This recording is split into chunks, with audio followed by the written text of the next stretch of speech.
අද අපි බලමු මේ ෆ්ලෙයාර්ඩ් ස්කර්ට් එකේ බ්ලොක් එක හදාගන්න විදිහ. ඉතින් මුලින්ම අපිට ඕනි කරනවා බේසික් ස්කර්ට් බ්ලොක් එක. ඔයාලට ස්කර්ට් බ්ලොක් එක හදාගන්න විදිහ ඕනනම් කමෙන්ට් එකක් දාන්න, මම ඔයාලට ඒකත් කියලා දෙන්නම්.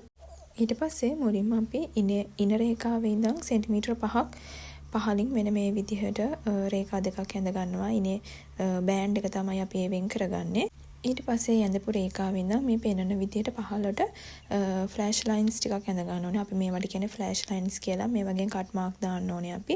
ඊට පස්සේ ඉන රේඛාවෙන් කපලා ඉවත් කරගෙන අපි ඇඳපු ෆ්ලෑෂ් ලයින් දිගේ වෙන් නොවන විදිහට මේ විදිහට කපා ඉවත් කරගන්න ඕනේ.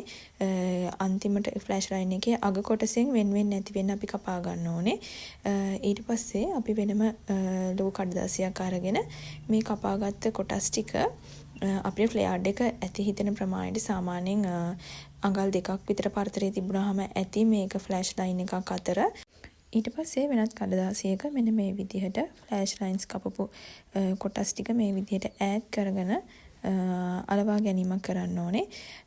ඉතින් ඒකෙන් තමයි ඔයාලට අවශ්‍ය කරන ෆ්ලෙයාර්ඩ් එකේ ප්‍රමාණය තීරණය වෙන්නේ. මීට වඩා ෆ්ලෙයාර්ඩ් එකක් ඕනේ නම් ෆ්ලෑෂ් ලයින්ස් කපපු කොටස් ටික මීට වඩා ඈඩ් කරලා වැඩි ඉඩ ප්‍රමාණයක් තියාගෙන අලව ගන්න පුළුවන්. ඊට පස්සේ අපි වටේම මේ විදිහට කපලා ඉවත් කරගන්නවා.